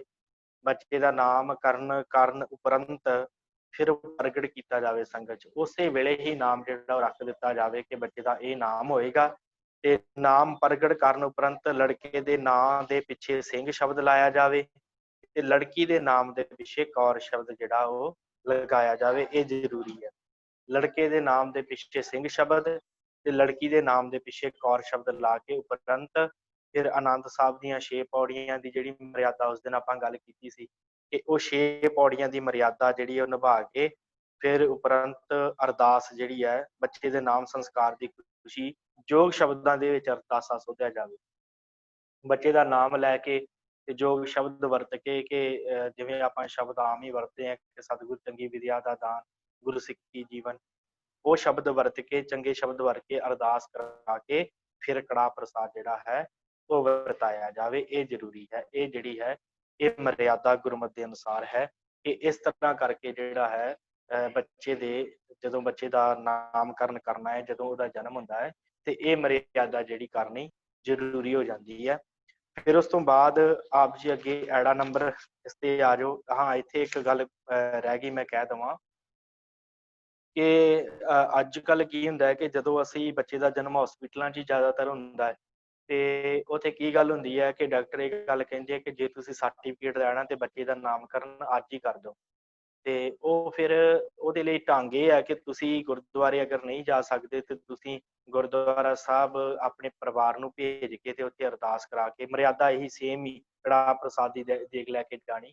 ਤੇ ਉਸੇ ਤਰ੍ਹਾਂ ਫਿਰ ਤੁਸੀਂ ਜਿਹੜੇ ਆਪਣੇ ਪਰਿਵਾਰ ਨੂੰ ਭੇਜ ਕੇ ਉਹ ਅਰਦਾਸ ਕਰਾ ਕੇ ਤੇ ਜੋ ਹੁਕਮਨਾਮਾ ਆਇਆ ਹੈ ਉਹਦਾ ਪਹਿਲਾ ਸ਼ਬਦ ਜਿਹੜਾ ਲੈ ਕੇ ਤੇ ਉਹਦੇ ਤੋਂ ਜਿਹੜਾ ਹੈ ਤੁਸੀਂ ਨਾਮ ਜਿਹੜਾ ਰੱਖ ਸਕਦੇ ਹੋ। ਇਸ ਤਰ੍ਹਾਂ ਦਾ ਕੋਈ ਭਰਮ ਨਹੀਂ। ਹਾਂ, ਜੇ ਤੁਹਾਡੇ ਕੋਲ ਖੁੱਲਾ ਟਾਈਮ ਹੈ, ਜੇ ਕਿਉਂਕਿ ਅੱਜ ਕੱਲ੍ਹ ਵੈਸੇ ਡਾਕਟਰ ਕਹਿ ਦਿੰਦੇ ਕਿ ਨਹੀਂ ਜੀ ਤੁਹਾਨੂੰ ਬਾਅਦ ਵਿੱਚ ਸਰਟੀਫਿਕੇਟ ਨਹੀਂ ਮਿਲਣਾ, ਤੇ ਕਿਉਂ ਨਹੀਂ ਮਿਲਣਾ, ਅਸਲ 'ਚ ਰਜਿਸਟ੍ਰੇਸ਼ਨ ਤੇ ਸਾਰੀ ਹੋਈ ਹੁੰਦੀ ਹੈ। ਉਹ ਜਾਣਬੁੱਝ ਕੇ ਕਹਿੰਦੇ ਕਿ ਸਾਡਾ ਬਾਅਦ ਕੰਮ ਨਾ ਵਧੇ। ਇਸ ਕਰਕੇ ਜੇ ਖੁੱਲਾ ਟਾਈਮ ਹੈ ਤੇ ਫਿਰ ਮਾਤਾ ਤੇ ਸਾਰਾ ਪਰਿਵਾਰ ਤੇ ਨਾਲ ਬੱਚੇ ਨੂੰ ਲੈ ਕੇ ਗੁਰਦੁਆਰੇ ਆਇਆ ਜਾਵੇ। ਪਰ ਜੇ ਇਸ ਤਰ੍ਹਾਂ ਦੀ ਕੋਈ ਮਜਬੂਰੀ ਬਣ ਜਾਵੇ ਤੇ ਫਿਰ ਕੋਈ ਸ਼ੰਕਾ ਨਹੀਂ ਹੈ, ਪਰਿਵਾਰ ਜਾ ਕੇ ਨਾਮਕਰਨ ਕਰ ਦੇਵੇ। ਫਿਰ ਉਸ ਤੋਂ ਬਾਅਦ ਜਦੋਂ ਹਸਪੀਟਲ ਤੋਂ ਛੁੱਟੀ ਮਿਲਦੀ ਹੈ, ਫਿਰ ਜਦੋਂ ਮਾਂ ਬਹਿਣ ਉੱਠਣ ਖਲੋਣ ਇਸ਼ਨਾਨ ਕਰਨ ਦੇ ਯੋਗ ਹੋ ਜਾਂਦੀ ਹੈ, ਫਿਰ ਉਸ ਤੋਂ ਬਾਅਦ ਗੁਰਦੁਆਰਾ ਸਾਹਿਬ ਜਾ ਕੇ ਦਰਸ਼ਨ ਕਰ ਲਏ ਜਾਣ। ਤੇ ਉਸ ਤੋਂ ਬਾਅਦ ਆਪ ਜੀ ਅੱਗੇ ਆ ਜਾਓ ਜੀ ਐੜਾ ਨੰਬਰ। ਜਨਮ ਦੇ ਸੰਬੰਧ ਵਿੱਚ ਖਾਣ ਪੀਣ ਵਿੱਚ ਕੋਈ ਸੂਤਕ ਜਾਂ ਭਰਮ ਨਹੀਂ ਕਰਨਾ, ਕਿਉਂਕਿ ਜੰਮਣ ਮਰਨਾ ਹੁਕਮ ਹੈ, ਭਾਣੇ ਆਵੇ ਜਾਏ, ਖਾਣਾ ਪੀਣਾ ਪਵਿੱਤਰ ਹੈ, ਦਿਤੋਣ ਰਿਜਕ ਸੰਭਾਹੇ। ਸੂਤਕ ਪਾਤਕ ਦਾ ਕੋਈ ਜਿਹੜਾ ਆ ਉਹ ਭਰਮ ਨਹੀਂ ਕਰਨਾ। ਸੂਤਕ ਹੁੰਦਾ ਹੈ ਕਿ ਜਦੋਂ ਕਿਸੇ ਦੇ ਘਰ ਬੱਚਾ ਜਨਮ ਲੈਂਦਾ ਉਹਨੂੰ ਸੂਤਕ ਕਹਿ ਦਿੰਦੇ ਕਿ ਇਸ ਘਰ 'ਚ ਸੂਤਕ ਹੋ ਗਿਆ। ਕੋਈ ਇਸ ਤਰ੍ਹਾਂ ਦਾ ਭਰਮ ਜਿਹੜਾ ਉਹ ਨਹੀਂ ਕਰਨਾ, ਕਿਉਂਕਿ ਜੰਮਣ ਮਰਨਾ ਉਹਦੇ ਹੁਕਮ ਦੇ ਵਿੱਚ ਹੈ। ਭਾਣੇ ਦੇ ਵਿੱਚ ਹੀ ਮਨੁੱਖ ਆਉਂਦਾ ਹੈ, ਭਾਣੇ 'ਚ ਜਾਂਦਾ ਹੈ। ਜੰਮਣ ਮਰਨਾ ਹੁਕਮ ਹੈ, ਭਾਣੇ ਆਵੇ ਜਾਏ, ਖਾਣਾ ਪੀਣਾ ਪਵਿੱਤਰ ਹੈ, ਦਿਤੋਣ ਰਿਜਕ ਸੰਭਾਏ। ਪ੍ਰਮਾਤਮਾ ਨੇ ਰਿਜਕ ਦਿੱਤਾ ਹੋਇਆ ਹੈ, ਖਾਣਾ ਪੀਣਾ ਵੀ ਉਸ ਅਕਾਲ ਪੁਰਖ ਦੇ ਭਾਣੇ ਦੇ ਵਿੱਚ ਹੈ, ਪਵਿੱਤਰ ਹੈ। ਇਸ ਕਰਕੇ ਕੋਈ ਖਾਣ ਪੀਣ ਦਾ ਕੋਈ ਸੂਤਕ ਸਿੱਖ ਨੇ ਨਹੀਂ ਕਰਨਾ। ਉਸ ਤੋਂ ਅੱਗੇ ਆ ਜਾਓ ਜੀ ਅਖੀਰਲਾ ਈੜੀ ਨੰਬਰ। ਸ਼੍ਰੀ ਗੁਰੂ ਗ੍ਰੰਥ ਸਾਹਿਬ ਜੀ ਦੇ ਰੁਮਾਲ ਤੋਂ ਚੋਲਾ ਬਣਾ ਕੇ ਪਾਉਣਾ ਆਦ ਮਨਮਤ ਹੈ। ਸਤਿਗੁਰਾਂ ਦੇ ਕਿਉਂਕਿ ਪੁਰਾਣੇ ਜ਼ਿਆਦਾਤਰ ਕਰਦੇ ਹੁੰਦੇ ਸੀ, ਥੋੜੇ ਚਿਰ ਪਹਿਲਾਂ ਦੀ ਮਰਿਆਦਾ ਸੀ ਕਿ ਉਦੋਂ ਲੋਕ ਇਸ ਤਰ੍ਹਾਂ ਕਰ ਲੈਂਦੇ ਸੀ ਕਿ ਗੁਰੂ ਗ੍ਰੰਥ ਸਾਹਿਬ ਦਾ ਰੁਮਾਲਾ ਜਿਹੜਾ ਸੀ ਉਹ ਲੈ ਕੇ ਉਹਨੂੰ ਸਿਉਂ ਕੇ ਬੱਚੇ ਨੂੰ ਪਹਿਨਾ ਦਿੰਦੇ ਸਨ। ਤੇ ਇੱਥੇ ਪੰਥ ਨੇ ਗੱਲ ਕਹੀ ਹੈ ਕਿ ਕੋਈ ਕਿਸੇ ਤਰ੍ਹਾਂ ਦਾ ਕੋਈ ਰੁਮਾਲਾ ਲੈ ਕੇ ਉਹਦਾ ਚੋਲਾ ਬਣਾ ਕੇ ਬੱਚੇ ਨੂੰ ਨਾ ਪਹਿਨਾਇਆ ਜਾਵੇ। ਉਸ ਤਰ੍ਹਾਂ ਹੀ ਸਿਰਫ ਸਿੱਧੀ ਹੀ ਅਰਦਾਸ ਕਰਵਾ ਕੇ ਤੇ ਜਿਹੜਾ ਜਨਮ ਸੰਸਕਾਰ ਜਿਹੜਾ ਹੈ ਇੱਥੋਂ ਆਰੰਭ ਹੁੰਦਾ ਹੈ, ਜਨਮ ਤੇ ਨਾਮ ਸੰਸਕਾਰ। ਸਿੱਖਾਂ ਦੇ ਵਿੱਚ ਕੋਈ ਵੀ ਕਿਸੇ ਤਰ੍ਹਾਂ ਦਾ ਕੋਈ ਗਰਭ ਧਾਰਨਾ, ਜਿਵੇਂ ਹਿੰਦੂਆਂ ਦੇ ਵਿੱਚ ਹੁੰਦਾ ਹੈ ਗਰਭ ਧਾਰਨ ਦਾ ਵੱਖਰਾ ਸੰਸਕਾਰ ਹੁੰਦਾ ਹੈ, ਫਿਰ ਜਨਮ ਦਾ ਵੱਖਰਾ ਹੁੰਦਾ ਹੈ, ਨਾਮ ਦਾ ਵੱਖਰਾ ਹੁੰਦਾ ਹੈ। ਪਰ ਸਿੱਖ ਧਰਮ ਦੇ ਵਿੱਚ ਜਿਹੜੀ ਇਹ ਗੱਲ ਹੈ ਕਿ ਸਿਰਫ ਜਨਮ ਸੰਸਕਾਰ ਤੇ ਨਾਮ ਸੰਸਕਾਰ ਹੈ ਕਿ ਜਦੋਂ ਬੱਚੇ ਦਾ ਜਨਮ ਹੁੰਦਾ ਹੈ ਗੁਰਦੁਆਰੇ ਲੈ ਜਾ ਕੇ ਤੇ ਉਹਦਾ ਇੱਕ ਨਾਮ ਜਿਹੜਾ ਰੱਖ ਦਿੱਤਾ ਜਾਵੇ। ਤੇ ਸ਼ਰਤ ਇਹ ਕਿ ਨਾਮ ਦੇ ਪਿੱਛੇ ਕੌਰ ਤੇ ਸਿੰਘ ਲਾਉਣਾ ਲਾਜ਼ਮੀ ਹੈ। ਇਸ ਤੋਂ ਇਲਾਵਾ ਹੋਰ ਕਿਸੇ ਤਰ੍ਹਾਂ ਦੀ ਕੋਈ ਖਾਸ ਮਰਿਆਦਾ ਨਹੀਂ ਹੈ, ਵਿਸ਼ੇਸ਼ ਤੌਰ ਤੇ ਜਿਹੜਾ ਕੋਈ ਇਹਨੂੰ ਨਹੀਂ ਕਰਨਾ। ਇਹ ਸੀ ਜੀ ਅੱਜ ਆਪਾਂ ਜਿਹੜਾ ਹੈ ਜਨਮ ਸੰਸਕਾਰ ਦੇ ਬਾਰੇ ਗੱਲ ਕੀਤੀ ਹੈ। ਇਹ ਇਸ ਤਰ੍ਹਾਂ ਜਨਮ ਸੰਸਕਾਰ ਜਿਹੜਾ ਹੈ ਸਾਡੇ ਸਿੱਖਾਂ ਦੇ ਅੰਦਰ ਚੱਲਦਾ ਹੈ। ਇਸ ਤੋਂ ਬਾਅਦ ਆਪਾਂ ਕੱਲ ਨੂੰ ਗੱਲ ਕਰਨੀ ਹੈ ਆਨੰਦ ਸੰਸਕਾਰ, ਫਿਰ ਮ੍ਰਿਤਕ ਸੰਸਕਾਰ, ਤੇ ਫਿਰ ਉਸ ਤੋਂ ਬਾਅਦ ਪੰਥਕ ਰਹਿਣੀ ਦੇ ਵਿੱਚ ਅੰਮ੍ਰਿਤ ਸੰਸਕਾਰ ਆਏਗਾ। ਤੇ ਇਹ ਜਿਹੜੀਆਂ ਗੱਲਾਂ ਆਪਾਂ ਅਗਲੇ ਟੌਪਿਕਾਂ ਦੇ ਵਿੱਚ ਵਿਚਾਰਾਂਗੇ। ਸੋ ਉਸ ਤੋਂ ਬਾਅਦ ਅੱਜ ਜੋ ਦਿਹਾੜਾ ਹੈ ਰੱਖੜੀ ਦਾ, ਜਿਹਦੇ ਬਾਰੇ ਮੈਂ ਤੁਹਾਨੂੰ ਦੱਸਿਆ ਸੀ ਕਿ ਕਾਫੀ ਸੰਗਤ ਨੇ ਕਿਹਾ ਕਿ ਇਹਦੇ ਬਾਰੇ ਕੁਝ ਨਾ ਕੁਝ ਵਿਚਾਰ ਆਪ ਜੀ ਵੀ ਦਿਓ। ਤੇ ਸੋ ਮੈਂ ਗੱਲ ਸ਼ੁਰੂ ਕਰਾਂ ਕਿ ਅਸਲ ਦੇ ਵਿੱਚ ਰੱਖੜੀ ਦਾ ਜੋ ਸੰਬੰਧ ਹੈ ਹਿੰਦੁਸਤਾਨ ਦੀ ਧਰਤੀ ਦੇ ਉੱਤੇ ਵੱਖ-ਵੱਖ ਧਰਮ ਹੈ ਤੇ ਵੱਖ-ਵੱਖ ਉਹਨਾਂ ਦੇ ਕਾਰਜ ਆ, ਵੱਖ-ਵੱਖ ਤਿਉਹਾਰ ਆ, ਆਪਣੀ ਆਪਣੀ ਮਰਜ਼ੀ ਦੇ ਨਾਲ ਹਰ ਕੋਈ ਤਿਉਹਾਰ ਮਨਾਉਂਦਾ। ਜੇ ਮੁਹੱਰਮ ਹੈ ਤੇ ਉਹ ਮੁਸਲਮਾਨ ਮਨਾਉਂਦੇ ਆ, ਜੇ ਈਦ ਹੈ ਤੇ ਮੁਸਲਮਾਨ ਮਨਾਉਂਦੇ ਆ, ਜੇ ਉਸ ਤੋਂ ਬਾਅਦ ਜੇ ਇਸ ਤਰ੍ਹਾਂ ਰੱਖੜੀ ਦਾ, ਹੋਲੀ ਦਾ ਜਾਂ ਦੀਵਾਲੀ ਦਾ ਤਿਉਹਾਰ ਹੈ ਹਿੰਦੂ ਮਨਾਉਂਦੇ ਆ। ਇਸੇ ਤਰ੍ਹਾਂ ਸਿੱਖਾਂ ਦੇ ਵੀ ਕੁਝ ਤਿਉਹਾਰ ਹਨ, ਜਿਵੇਂ ਸਤਿਗੁਰਾਂ ਦੇ ਆਪਾਂ ਜਿਹਨੂੰ ਕਹਿੰਦੇ ਆ ਕਿ ਬੰਦੀ ਛੋੜ ਦਿਵਸ ਦੀਵਾਲੀ ਆਪਾਂ ਮਨਾਉਂਦੇ ਆ। ਇਸ ਦੇ ਨਾਲ ਵਿਸਾਖੀ ਦਾ ਦਿਹਾੜਾ, ਪਵਿੱਤਰ ਦਿਹਾੜਾ ਆਪਾਂ ਮਨਾਉਂਦੇ ਆ। ਤੇ ਜੋ ਸਤਿਗੁਰਾਂ ਨੇ ਅੰਮ੍ਰਿਤ ਛਕਾਇਆ ਸੀ ਪੰਜਾਂ ਪਿਆਰਿਆਂ ਨੂੰ, ਉਹ ਦਿਨ ਨੂੰ ਆਪਾਂ ਯਾਦ ਕਰਕੇ ਮਨਾਉਂਦੇ ਆ। ਇਸੇ ਤਰ੍ਹਾਂ ਸਿੱਖਾਂ ਦੇ ਵੀ ਹਰ ਧਰਮ ਦੇ ਆਪਣੇ ਆਪਣੇ ਕਹਿਣ ਤੋਂ ਭਾਵ ਕਿ ਵੱਖ-ਵੱਖ ਤਰ੍ਹਾਂ ਦੇ ਜਿਹੜੇ ਆ ਉਹ ਤਿਉਹਾਰ ਹੁੰਦੇ ਆ। ਹਰ ਕੋਈ ਉਹਨੂੰ ਬੜੇ ਉਤਸ਼ਾਹ ਦੇ ਨਾਲ ਤੇ ਬੜੇ ਹੀ ਚੰਗੇ ਢੰਗ ਦੇ ਨਾਲ ਮਨਾਉਂਦਾ ਤੇ ਮਨਾਉਣਾ ਵੀ ਚਾਹੀਦਾ, ਕਿਉਂਕਿ ਹਰ ਕਿਸੇ ਨੂੰ ਆਪਣੇ ਧਰਮ ਦੀ ਆਜ਼ਾਦੀ ਹੈ ਹਿੰਦੁਸਤਾਨ ਦੇ ਵਿੱਚ। ਜਿਹੜਾ ਮਨੁੱਖ ਜਿਸ ਵੀ ਧਰਮ ਦੇ ਨਾਲ ਸੰਬੰਧ ਰੱਖਦਾ ਤੇ ਉਹਨੂੰ ਉਹ ਜਿਹੜਾ ਤਿਉਹਾਰ ਮਨਾਉਣ ਦੀ ਆਜ਼ਾਦੀ ਹੈ, ਕੋਈ ਕਿਸੇ ਤਰ੍ਹਾਂ ਦੀ ਕੋਈ ਰੋਕ ਟੋਕ ਨਹੀਂ ਹੈ। ਤੇ ਇਹਦੇ ਨਾਲ ਹੀ ਜੇ ਗੁਰਮਤਿ ਪ੍ਰਪੇਖ ਤੋਂ ਦੇਖਿਆ ਜਾਵੇ ਕਿ ਰਾਖੀ ਬੰਧਨ ਨੂੰ ਜਾਂ ਰਕਸ਼ਾ ਬੰਧਨ ਨੂੰ ਜਾਂ ਇਸ ਰੱਖੜੀ ਦੇ ਤਿਉਹਾਰ ਨੂੰ ਗੁਰਮਤਿ ਪ੍ਰਤੀਕ ਦੇ ਅਨੁਸਾਰ ਜਿਹੜੀ ਹੈ ਇਹ ਗੱਲ ਸਤਿਗੁਰਾਂ ਨੇ ਨਹੀਂ ਕਹੀ ਕਿ ਕੋਈ ਕਿਸੇ ਤਰ੍ਹਾਂ ਦਾ ਕੋਈ ਰੱਖੜੀ ਦਾ ਤਿਉਹਾਰ ਜਿਹੜਾ ਹੈ ਗੁਰਮਤਿ ਦੇ ਅਨੁਸਾਰ ਜੇ ਹੁੰਦਾ ਤੇ ਸਤਿਗੁਰਾਂ ਨੇ ਜ਼ਰੂਰ ਲਿਖ ਦੇਣਾ ਜੀ, ਜਾਂ ਸਾਡੀ ਇਸ ਰਹਿਤ ਮਰਿਆਦਾ ਵਿੱਚ ਲਿਖਿਆ ਹੋਣਾ ਸੀ। ਪਰ ਇਹਦੇ ਵਿੱਚ ਇਹ ਗੱਲ ਹੈ ਕਿ ਅਸੀਂ ਇਸ ਤਿਉਹਾਰ ਨੂੰ ਮਾੜਾ ਤੇ ਨਹੀਂ ਕਹਿ ਸਕਦੇ ਕਿ ਮਾੜਾ ਹੈ, ਬਿਲਕੁਲ ਮਾੜਾ ਹੈ। ਪਰ ਸਿੱਖਾਂ ਦੇ ਵਿੱਚ ਇਸ ਨੂੰ ਮਨਾਉਣ ਦੀ ਜਿਹੜੀ ਉਹ ਮਨਾਹੀ ਹੈ, ਕਿਉਂਕਿ ਸਤਿਗੁਰਾਂ ਨੇ ਗੱਲ ਕਹੀ ਹੈ ਕਿ ਰਕਸ਼ਾ ਕਰਨ ਵਾਲਾ ਸਿਰਫ ਤੇ ਸਿਰਫ ਇੱਕ ਅਕਾਲ ਪੁਰਖ ਪਰਮਾਤਮਾ ਹੈ। ਰਾਖਾ ਏਕ ਹਮਾਰਾ ਸੁਆਮੀ ਸਗਲ ਘਟਾ ਕਾ ਅੰਤਰਜਾਮੀ। ਉੱਥੇ ਸਤਿਗੁਰਾਂ ਨੇ ਕਹਿ ਦਿੱਤਾ ਇੱਥੇ ਉੱਥੇ ਰਖਵਾਲਾ ਸਤਿਗੁਰ ਦੀਨ ਦਿਆਲਾ, ਕਿਉਂਕਿ ਰੱਖਿਆ ਕਰਨ ਵਾਲਾ, ਮਾਰਨ ਵਾਲਾ, ਲਇਤਾ ਕਰਨ ਵਾਲਾ, ਪਾਲਣ ਵਾਲਾ ਉਹ ਪਰਮਾਤਮਾ ਅਕਾਲ ਪੁਰਖ ਹੈ। ਤੇ ਇਸ ਕਰਕੇ ਉਸ ਅਕਾਲ ਪੁਰਖ ਦੇ ਸਾਹਮਣੇ ਜਿਹੜਾ ਹੈ ਇਸ ਕਿਸੇ ਕੱਚੇ ਧਾਗੇ ਦਾ ਕੋਈ ਮੁੱਲ ਨਹੀਂ ਹੈ। ਤੇ ਇਸ ਕਰਕੇ ਉਸ ਪਰਮਾਤਮਾ ਦੇ ਉੱਤੇ ਭਰੋਸਾ ਤੇ ਵਿਸ਼ਵਾਸ ਜਿਹੜਾ ਉਹ ਰੱਖਣਾ ਚਾਹੀਦਾ ਹੈ। ਤੇ ਇਹਦੇ ਨਾਲ ਹੀ ਇਹ ਗੱਲ ਬੜੀ ਜ਼ਰੂਰੀ ਹੋ ਜਾਂਦੀ ਹੈ ਕਿ ਚਲੋ ਇਹ ਤਿਉਹਾਰ ਜਿਹੜਾ ਮਨਾਇਆ ਜਾਂਦਾ ਇੱਥੇ ਸਾਨੂੰ ਜਿਹੜਾ ਇਹ ਗੱਲ ਨਹੀਂ ਭੁੱਲਣੀ ਚਾਹੀਦੀ ਕਿ ਸਿੱਖ ਧਰਮ ਦੇ ਵਿੱਚ ਸਤਿਗੁਰਾਂ ਨੇ ਔਰਤ ਨੂੰ ਤੇ ਮਰਦ ਨੂੰ ਇੱਕ ਬਰਾਬਰ ਦਾ ਦਰਜਾ ਦਿੱਤਾ ਹੈ, ਕਿਉਂਕਿ ਔਰਤ ਵੀ ਮਾਈ ਭਾਗੋ ਵਰਗੀਆਂ ਇਸ ਧਰਮ ਦੇ ਵਿੱਚ ਹੋਈਆਂ ਜਿਨ੍ਹਾਂ ਤਲਵਾਰ ਲੈ ਕੇ ਤੇ ਜ਼ੁਲਮ ਦਾ ਨਾਸ਼ ਕੀਤਾ, ਜਿਹੜੇ ਮੁਗਲਾਂ ਦੇ ਨਾਲ ਦੋ ਹੱਥ ਕੀਤੇ, ਉਹ ਔਰਤਾਂ ਵੀ ਇਸ ਧਰਮ ਦੇ ਵਿੱਚ ਹੋਈਆਂ। ਤੇ ਇਸ ਕਰਕੇ ਔਰਤ ਨੂੰ ਆਪਣੇ ਆਪ ਦੇ ਉੱਤੇ ਨਿਰਭਰ ਹੋਣਾ ਚਾਹੀਦਾ ਹੈ। ਤੇ ਮੈਂ ਕਹਿੰਦਾ ਕਿ ਇਹਦੇ ਵਿੱਚ ਸਗੋਂ ਮਰਦ ਨੂੰ ਇਹ ਗੱਲ ਕਹਿਣੀ ਚਾਹੀਦੀ ਹੈ, ਭਰਾ ਨੂੰ, ਇਹ ਭੈਣ ਨੂੰ ਗੱਲ ਕਹਿਣੀ ਚਾਹੀਦੀ ਹੈ ਕਿ ਭੈਣਾ ਆਪਣੀ ਰੱਖਿਆ ਵਾਸਤੇ ਤੇਰੇ ਕੋਲ ਇੱਕ ਕਿਰਪਾਨ ਹੋਣੀ ਚਾਹੀਦੀ ਹੈ, ਤੇਰੇ ਕੋਲ ਹਰ ਉਹ ਢੰਗ ਹੋਣਾ ਚਾਹੀਦਾ ਜਿਹਦੇ ਨਾਲ ਤੇਰੇ ਉੱਤੇ ਕੋਈ ਹੱਥ ਪਾਉਣ ਲੱਗੇ ਤੇ ਤੂੰ ਉਹਦਾ ਹੱਥ ਲਾ ਦੇ, ਜੇ ਤੇਰੇ ਉੱਤੇ ਕੋਈ ਜ਼ੁਲਮ ਕਰਨ ਲੱਗੇ ਤੇ ਤੂੰ ਉਹਦਾ ਸਿਰ ਲਾ ਸਕੇ। ਇਹੋ ਜਿਹੀ ਸਾਨੂੰ ਜਿਹੜੀ ਸਿੱਖਿਆ ਆਪਣੀਆਂ ਭੈਣਾਂ ਨੂੰ ਦੇਣੀ ਚਾਹੀਦੀ ਆ ਕਿ ਭੈਣਾਂ ਕੋਈ ਤੇਰੇ ਵੱਲ ਮਾੜੀ ਨਿਗਾਹ ਨਾਲ ਨਾ ਦੇਖੇ ਤੇ ਤੂੰ ਆਪਣੇ ਆਪ ਦੇ ਵਿੱਚ ਐਸੀ ਪਰਪੱਕਤਾ ਰੱਖ। ਇਸ ਕਰਕੇ ਮੈਂ ਗੱਲ ਕਹਿ ਦੇਵਾਂ ਕਿ ਸਿੱਖ ਧਰਮ ਦੇ ਵਿੱਚ ਜਿਹੜੀ ਇਹ ਗੱਲ ਹੈ ਬਿਲਕੁਲ ਆਪਾਂ ਕਹਿ ਸਕਦੇ ਕਿ ਬਿਲਕੁਲ ਵੀ ਨਹੀਂ ਹੈ। ਹਾਂ, ਇੱਥੇ ਗੱਲ ਇਹ ਵੀ ਹੈ ਕਿ ਰੱਖੜ ਪੁੰਨਿਆਂ ਦਾ ਇੱਕ ਤਿਉਹਾਰ ਜਿਹੜਾ ਹੈ ਉਹ ਵਿਸ਼ੇਸ਼ ਤੌਰ ਦੇ ਉੱਤੇ ਰੱਖੜ ਪੁੰਨਿਆਂ ਦਾ ਇੱਕ ਦਿਹਾੜਾ ਪੁੰਨਿਆਂ ਤੇ ਭਾਵੇਂ ਹੋਰ ਵੀ ਆਪਾਂ ਗੁਰੂ ਘਰਾਂ ਦੇ ਵਿੱਚ ਮਨਾਉਂਦੇ ਹਾਂ, ਪਰ ਵਿਸ਼ੇਸ਼ ਤੌਰ ਤੇ ਬਾਬੇ ਬਕਾਲੇ ਦੀ ਧਰਤੀ ਤੇ ਪੁੰਨਿਆਂ ਮਨਾਈ ਜਾਂਦੀ ਹੈ। ਇਸ ਜਦੋਂ ਰੱਖੜ ਪੁੰਨਿਆਂ ਦਾ ਨਾਮ ਜਿਹਨੂੰ ਦਿੱਤਾ ਗਿਆ ਉਹ ਵਿਸ਼ੇਸ਼ ਤੌਰ ਤੇ ਉੱਥੇ ਮਨਾਈ ਜਾਂਦੀ ਹੈ। ਉਹ ਅਸਲ ਦੇ ਵਿੱਚ ਉਹ ਤੇਗ ਬਹਾਦਰ ਸੱਚੇ ਪਾਤਸ਼ਾਹ ਜੀ ਨੂੰ ਯਾਦ ਕੀਤਾ ਜਾਂਦਾ ਹੈ, ਕਿਉਂਕਿ ਜਦੋਂ ਸਤਿਗੁਰੂ ਗੁਰੂ ਤੇਗ ਬਹਾਦਰ ਸੱਚੇ ਪਾਤਸ਼ਾਹ ਜੀ ਨੇ ਰੱਖਿਆ ਕੀਤੀ ਸੀ ਉਸ ਸਿੱਖ ਦੀ, ਉਹਨੇ ਜਦੋਂ ਆਪਣਾ ਜਹਾਜ਼ ਲੈ ਕੇ, ਜਦੋਂ ਮੱਖਣ ਸ਼ਾਹ ਲੁਬਾਣਾ ਜੀ ਜਹਾਜ਼ ਲੈ ਕੇ ਜਾ ਰਹੇ ਸੀ ਵਪਾਰ ਦੇ ਉੱਤੇ, ਤੇ ਵਪਾਰ ਤੇ ਜਾਂਦੇ ਜਦੋਂ ਜਹਾਜ਼ ਅੜ ਗਿਆ ਕਿਸੇ ਘੁੰਮਣ ਘੇਰੀ ਦੇ ਵਿੱਚ ਪੈ ਗਿਆ, ਤੇ ਉਸ ਸਮੇਂ ਜਪਜੀ ਸਾਹਿਬ ਦਾ ਪਾਠ ਕਰਕੇ ਸਿੱਖ ਸਨ ਗੁਰੂ ਨਾਨਕ ਸਾਹਿਬ ਜੀ ਦੇ ਸਿੱਖ ਸਨ, ਤੇ ਦੋਵੇਂ ਹੱਥ ਜੋੜ ਕੇ ਜਪਜੀ ਸਾਹਿਬ ਦਾ ਪਾਠ ਕਰਕੇ ਅਰਦਾਸ ਕੀਤੀ ਕਿ ਹੇ ਗੁਰੂ ਤੇਗ ਬਹਾਦਰ ਸੱਚੇ ਪਾਤਸ਼ਾਹ ਮਾਫ ਕਰਨਾ, ਉਦੋਂ ਗੁਰੂ ਤੇਗ ਬਹਾਦਰ ਜੀ ਪ੍ਰਗਟ ਨਹੀਂ ਸੀ ਹੋਏ। ਗੁਰੂ ਹਰਿਕ੍ਰਿਸ਼ਨ ਸਾਹਿਬ ਦੇ ਅੱਗੇ ਅਰਦਾਸ ਕੀਤੀ ਕਿ ਗੁਰੂ ਹਰਿਕ੍ਰਿਸ਼ਨ ਸਾਹਿਬ ਸੱਚੇ ਪਾਤਸ਼ਾਹ ਆਪ ਜੀ ਜਾਣੀ ਜਾ ਰਹੇ ਹੋ, ਕਿਰਪਾ ਕਰਕੇ ਮੇਰੀ ਰੱਖਿਆ ਕਰੋ। ਤੇ ਸਤਿਗੁਰਾਂ ਨੇ ਉਸ ਮੱਖਣ ਸ਼ਾਹ ਲੁਬਾਣੀ ਦਾ ਬੇੜਾ ਬੰਨੇ ਰਾਇਆ ਰੱਖਿਆ ਕੀਤੀ।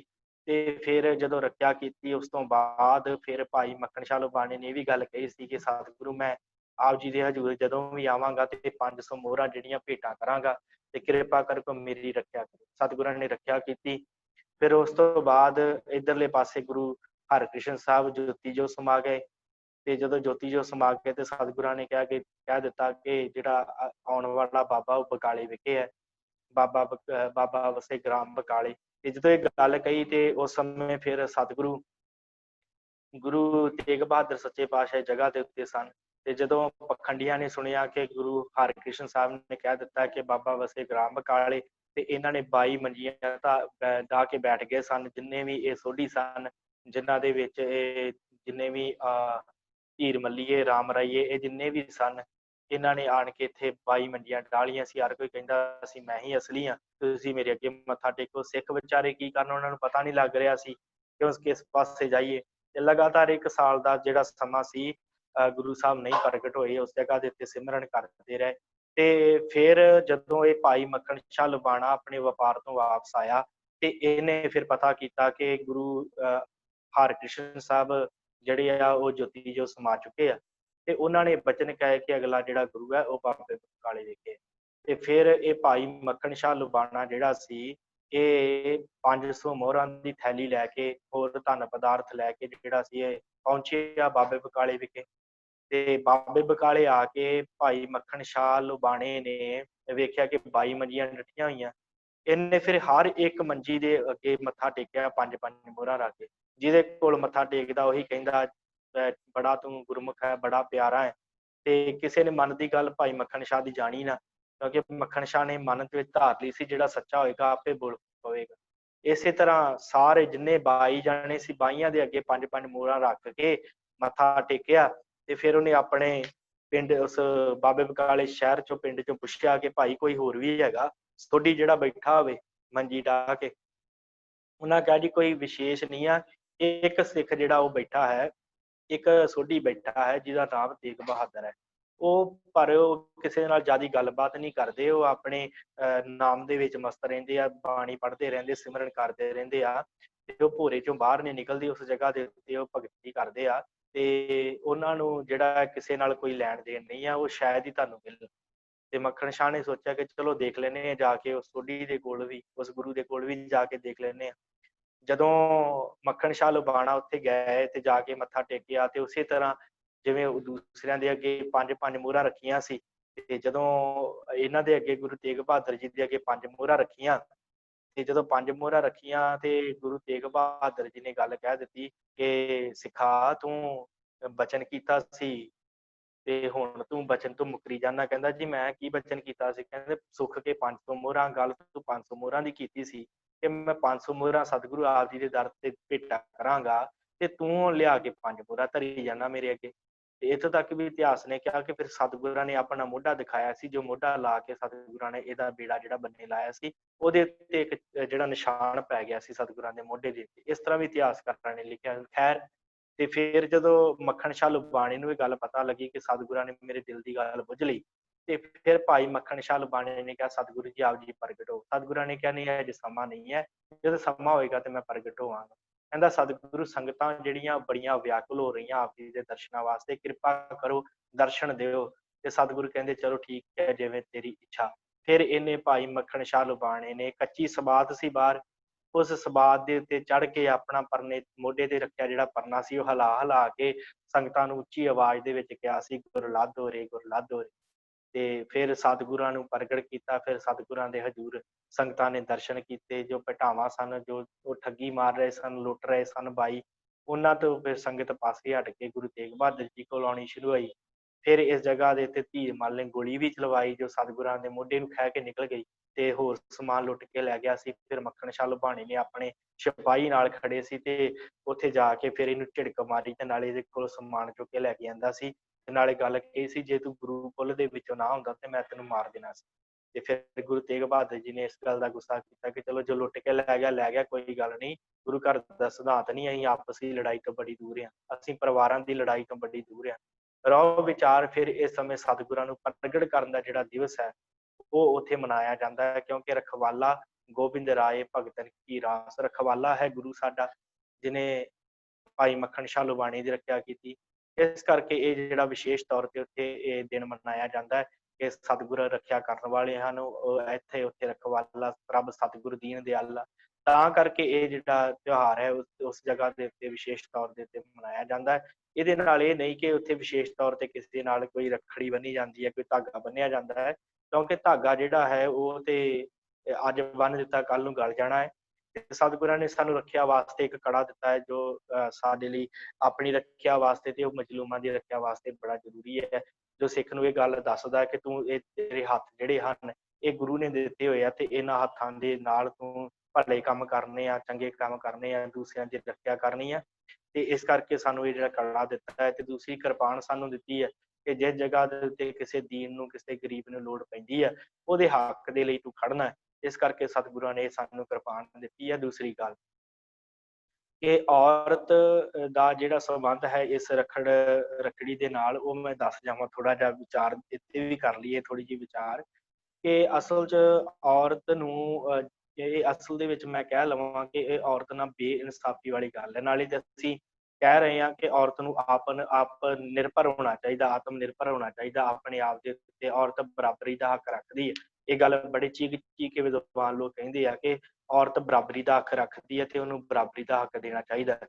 ਪਰ ਜਦੋਂ ਅਸੀਂ ਉਹ ਇੱਕ ਮਰਦ ਦੇ ਕੋਲੋਂ ਇੱਕ ਔਰਤ ਦੇ ਕੋਲੋਂ ਇੱਕ ਮਰਦ ਨੂੰ ਰੱਖੜੀ ਬਣਾ ਕੇ ਗੱਲ ਕਹਿੰਦੇ ਆ ਕਿ ਤੂੰ ਇਹਦੀ ਰੱਖਿਆ ਕਰਨੀ ਆ, ਤੇ ਉੱਥੇ ਫਿਰ ਅਸੀਂ ਬਰਾਬਰੀ ਦਾ ਹੱਕ ਖੋ ਦਿੰਦੇ ਹਾਂ। ਜਿਹੜੀ ਗੱਲ ਅਸੀਂ ਚੀਖ ਚੀਖ ਦੇ ਸਟੇਜਾਂ ਤੋਂ ਕਹਿੰਦੇ ਆ ਕਿ ਬਰਾਬਰੀ ਦਾ ਹੱਕ ਦਿਓ, ਤੇ ਉਹ ਫਿਰ ਹੱਕ ਅਸੀਂ ਖੋ ਦਿੰਦੇ ਹਾਂ। ਇਹ ਸਾਨੂੰ ਸੋਚਣਾ ਬਣਦਾ ਹੈ, ਸਾਡੇ ਵਿਦਵਾਨਾਂ ਨੂੰ ਸੋਚਣਾ ਚਾਹੀਦਾ ਹੈ ਕਿ ਹਾਂ, ਔਰਤ ਨੂੰ ਇਹ ਚਾਹੀਦਾ ਕਿ ਹਰ ਵੀਰ ਆਪਣੀ ਭੈਣ ਨੂੰ ਇੱਕ ਕਿਰਪਾਨ ਭੇਟਾ ਕਰੇ ਕਿ ਲੈ ਭੈਣ, ਜੇ ਤੇਰੇ ਸਾਹਮਣੇ ਕੋਈ ਆਵੇ, ਜੇ ਤੇਰੇ ਵੱਲ ਕੋਈ ਅੱਖ ਕੱਢ ਕੇ ਵੇਖੇ ਤੇ ਉਹਦੀ ਅੱਖ ਕੱਢ ਲੈ, ਤੇ ਜੇ ਤੇਰੇ ਵੱਲ ਕੋਈ ਹੱਥ ਕੱਢੇ ਤੇ ਉਹਦਾ ਇਸ ਸ੍ਰੀ ਸਾਹਿਬ ਦੇ ਨਾਲ ਤਲਵਾਰ ਦੇ ਨਾਲ ਉਹਦੇ ਹੱਥ ਵੱਢ। ਐਸੀ ਜਿਹੜਾ ਆ ਐਸੀ ਰੱਖਿਆ ਦੀ ਜਿਹੜੀ ਗੱਲ ਹੈ ਉਹ ਸਾਨੂੰ ਆਪਣੀਆਂ ਭੈਣਾਂ ਨੂੰ, ਆਪਣੀਆਂ ਔਰਤਾਂ ਨੂੰ ਜਿਹੜੀ ਦੱਸਣੀ ਚਾਹੀਦੀ ਹੈ। ਕਿਉਂਕਿ ਅਸੀਂ ਦੇਖੋ, ਔਰਤ ਨੂੰ ਘਰ ਦੇ ਵਿੱਚ ਗੁਲਾਮ ਬਣਾ ਕੇ ਰੱਖ ਲਿਆ ਕਿ ਔਰਤ ਬਾਹਰ ਨਹੀਂ ਜਾ ਸਕਦੀ, ਉਹ ਕੁਛ ਕਰ ਨਹੀਂ ਸਕਦੀ, ਤੇ ਫਿਰ ਅਸੀਂ ਆਪ ਹੀ ਉਹਦੇ ਅੱਗੇ ਆਪਣਾ ਗੁੱਟ ਕਰ ਦਿੰਦੇ ਕਿ ਮੈਂ ਤੇਰੀ ਰੱਖਿਆ ਕਰੂੰਗਾ। ਇਸ ਤਰ੍ਹਾਂ ਦੀ ਗੱਲ ਨਹੀਂ ਹੈ। ਜੇ ਤੁਸੀਂ ਕਹਿੰਦੇ ਹੋ ਕਿ ਔਰਤ, ਕਿਉਂਕਿ ਅੱਜ ਜ਼ਮਾਨਾ ਅੱਗੇ ਵੱਧ ਰਿਹਾ ਹੈ, ਤੇ ਇਸ ਕਰਕੇ ਜੇ ਅਸੀਂ ਇਹ ਚਾਹੁੰਦੇ ਹਾਂ ਕਿ ਔਰਤ ਨੂੰ ਬਰਾਬਰ ਦੇ ਹੱਕ ਮਿਲਣੇ ਚਾਹੀਦੇ ਆ, ਤੇ ਉਹਦੇ ਵਾਸਤੇ ਸਾਨੂੰ ਇਹ ਚਾਹੀਦਾ ਕਿ ਸਾਨੂੰ ਜਿਹੜਾ ਅੱਗੇ ਵਧਣੋਂ ਕੋਈ ਰੋਕੇ ਨਾ, ਤੇ ਅਸੀਂ ਆਪਣਾ ਵੀ ਜਿਹੜਾ ਆ ਉਹ ਵੀ ਅੱਗੇ ਵਧਦੇ ਹਾਂ, ਤੇ ਉੱਥੇ ਅਸੀਂ ਆਪਣੀਆਂ ਭੈਣਾਂ ਨੂੰ, ਆਪਣੀਆਂ ਮਾਤਾਵਾਂ ਨੂੰ, ਆਪਣੀਆਂ ਜਿਹੜੀਆਂ ਹਨ ਪਤਨੀਆਂ ਨੂੰ, ਉਹ ਅੱਗੇ ਜਾ ਕੇ ਉਹਨਾਂ ਨੂੰ ਵੀ ਬਰਾਬਰ ਦਾ ਸਹਿਯੋਗ ਦੇ ਕੇ, ਆਪਣੇ ਬਰਾਬਰ ਖੜਾ ਕਰਕੇ ਉਹਨਾਂ ਨੂੰ ਨਾਲ ਲੈ ਕੇ ਚੱਲੀਏ ਕਿ ਤੁਸੀਂ ਵੀ ਬਰਾਬਰ ਦੇ ਹੱਕ। ਕਿਉਂ ਮੈਂ ਪਹਿਲਾਂ ਹੀ ਗੱਲ ਕਹੀ ਹੈ ਕਿ ਜੇ ਕਰਮਾਂ ਦੀ ਗੱਲ ਹੋਣੀ ਹੈ ਤੇ ਉੱਥੇ ਵੀ ਔਰਤ ਨੂੰ ਆਪਣੇ ਕਰਮਾਂ ਦਾ ਲੇਖਾ ਦੇਣਾ ਪੈਣਾ ਹੈ, ਤੇ ਉੱਥੇ ਮਰਦ ਨੂੰ ਆਪਣੇ ਕਰਮਾਂ ਦਾ ਲੇਖਾ ਦੇਣਾ ਪੈਣਾ ਹੈ। ਤੇ ਜੇ ਗੱਲ ਹੋਈ ਹੈ ਕਿ ਜੇ ਕਰਮਾਂ ਦਾ ਲੇਖਾ ਵੀ ਦੇਣਾ ਪੈਣਾ ਹੈ, ਤੇ ਜੇ ਸੱਚਖੰਡ ਦੀ ਗੱਲ ਹੋਈ ਹੈ, ਜੇ ਅਕਾਲ ਪੁਰਖ ਦੇ ਨਾਮ ਦੀ ਗੱਲ ਹੋਈ ਹੈ, ਤੇ ਉਹ ਵੀ ਸਿੱਖ ਮਨੁੱਖ ਨੇ, ਆਦਮੀ ਨੇ ਵੀ ਜਪ ਕੇ ਪਾਰ ਉਤਾਰਾ ਆਦਮੀ ਦਾ ਵੀ ਹੋਣਾ ਹੈ, ਤੇ ਉਹੀ ਔਰਤ ਨੇ ਜਪ ਕੇ ਆਪਣਾ ਪਾਰ ਉਤਾਰਾ ਕਰਨਾ ਹੈ। ਜੇ ਪ੍ਰਮਾਤਮਾ ਨੇ ਦੋਵਾਂ ਵਾਸਤੇ ਨਿਯਮ ਬਰਾਬਰ ਰੱਖੇ ਆ, ਤੇ ਅਸੀਂ ਕਿਉਂ ਨਹੀਂ ਇਹ ਨਿਯਮ ਬਰਾਬਰ ਰੱਖ ਸਕਦੇ। ਇਸ ਕਰਕੇ ਸਿੱਖ ਧਰਮ ਦੇ ਵਿੱਚ ਵੀ ਲੱਖਾਂ ਹੀ ਐਸੀਆਂ ਔਰਤਾਂ ਹੋਈਆਂ, ਹਜ਼ਾਰਾਂ ਹੀ ਔਰਤਾਂ ਹੋਈਆਂ ਜਿਨ੍ਹਾਂ ਨੇ ਆਪਣਾ ਇਹ ਜਿਹੜਾ ਧਰਮ ਨਹੀਂ ਹਾਰਿਆ, ਜਿਨ੍ਹਾਂ ਨੇ ਗਲਾਂ ਦੇ ਵਿੱਚ ਟੋਟੇ ਕਰਕੇ ਆਪਣੇ ਬੱਚਿਆਂ ਦੇ ਪਾਲ ਲਏ, ਪਰ ਕਦੀ ਵੀ ਆਪਣੇ ਆਪ ਨੂੰ ਨੀਵਾਂ ਨਹੀਂ ਦਿਖਾਇਆ। ਜਿਨ੍ਹਾਂ ਔਰਤਾਂ ਨੇ, ਮਾਈ ਭਾਗੋ ਵਰਗੀਆਂ ਨੇ ਲੜ ਕੇ ਮੈਦਾਨੇ ਜੰਗ ਦੇ ਵਿੱਚ ਜਿਹੜਾ ਸੀ ਉਹ ਬਰਾਬਰ ਦਾ ਸਾਥ ਦੇ ਕੇ, ਜਿਹੜਾ ਸੀ ਕੰਧੇ ਨਾਲ ਕੰਧਾ ਜੋੜ ਕੇ ਜਿਹੜਾ ਸੀ ਆਪਣਾ ਜੰਗਾਂ ਲੜੀਆਂ, ਤੇ ਆਪਾਂ ਫਿਰ ਉਹਨਾਂ ਔਰਤਾਂ ਨੂੰ ਫਿਰ ਕਿਵੇਂ ਆਪਾਂ ਰੱਖੜੀ ਦੀ ਗੱਲ ਕਰ ਸਕਦੇ ਉਹਨਾਂ ਨਾਲ। ਇਸ ਕਰਕੇ ਇਹ ਮੇਰਾ ਆਪਣਾ ਨਿੱਜੀ ਵੀ ਇਹ ਗੱਲ ਹੈ ਕਿ ਅਸਲ 'ਚ ਇਹ ਜਿਹੜਾ ਤਿਉਹਾਰ ਹੈ, ਭਾਵੇਂ ਕਿਸੇ ਵੀ ਧਰਮ ਦਾ ਹੈ, ਉਹ ਆਪਣੇ ਤਿਉਹਾਰ ਨੂੰ ਮਨਾਵੇ, ਉਹਨੂੰ ਅਸੀਂ ਕੋਈ ਮਨਾਹੀ ਨਹੀਂ ਕਰ ਸਕਦੇ। ਕੋਈ ਗੱਲ ਨਹੀਂ, ਮਨਾਉਣਾ ਚਾਹੀਦਾ ਉਹਨਾਂ ਲੋਕਾਂ ਨੂੰ ਜਿਨ੍ਹਾਂ ਦਾ ਇਹ ਤਿਉਹਾਰ ਹੈ। ਪਰ ਸਿੱਖਾਂ ਵਾਸਤੇ ਇਹ ਤਿਉਹਾਰ ਦੀ ਜਿਹੜੀ ਆ ਉਹ ਸਤਿਗੁਰਾਂ ਨੇ ਮਨਾਹੀ ਕੀਤੀ ਹੈ, ਕਿਉਂਕਿ ਜਾਲੋ ਐਸੀ ਰੀਤ ਜਿਤ ਮੈਂ ਪਿਆਰਾ ਵਿਸਰੈ, ਨਾਨਕ ਸਾਈ ਭਲੀ ਪ੍ਰੀਤ, ਜਿਤ ਸਾਹਿਬ ਸੇਤੀ ਪਤ ਰਹੇ। ਸੋ ਸਾਧ ਸੰਗਤ ਹੀ ਆਪਾਂ ਜਿਹੜੀਆਂ ਅੱਜ ਦੀਆਂ ਵਿਚਾਰਾਂ ਕੀਤੀਆਂ, ਤੇ ਇਸ ਤੋਂ ਇਲਾਵਾ ਹੁਣ ਆਪ ਜੀ ਦੇ ਨਾਲ ਬੇਨਤੀ ਹੈ ਆਪ ਜੀ ਨੂੰ ਕਿ ਜੇ ਕਿਸੇ ਦਾ ਇਸ ਸੰਸਕਾਰ ਬਾਰੇ ਜਿਹੜਾ ਆਪਾਂ ਪੜ੍ਹਿਆ ਹੈ, ਇਹਦੇ ਨਾਲ ਰਿਲੇਟਡ ਕੋਈ ਸਵਾਲ ਹੋਵੇ, ਤੇ ਜਾਂ ਕੋਈ ਜੋ ਆਪਾਂ ਰਕਸ਼ਾ ਬੰਧਨ ਦੀ ਗੱਲ ਕੀਤੀ ਹੈ, ਕੋਈ ਵੀ ਆਪ ਜੀ ਦਾ ਸਵਾਲ ਹੋਵੇ ਤੇ ਆਪ ਜੀ ਪੁੱਛ ਸਕਦੇ ਹੋ। ਆਪ ਜੀ ਨੂੰ ਬੇਨਤੀ ਹੈ।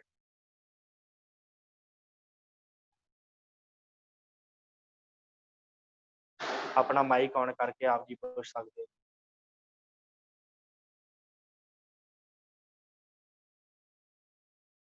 ਹਾਂਜੀ ਹਾਂਜੀ, ਆਪ ਜੀ ਆਪਣਾ ਮਾਈਕ ਔਨ ਕਰ ਲਓ। हेमा जी माइक ऑन कर लो। हाँ जी, वाहिगुरु जी का खालसा, वाहिगुरु जी की फतेह। वाहिगुरु जी। एक बात पूछनी थी।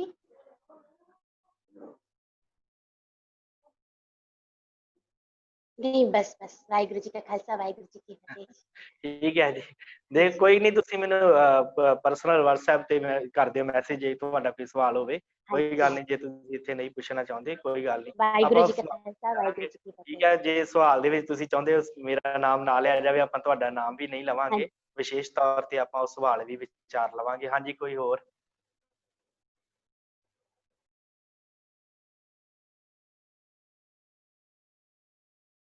वाहिगुरु। ठीक है जी, फिलहाल मैनू नहीं लगता कोई सवाल पूछना चाहता है।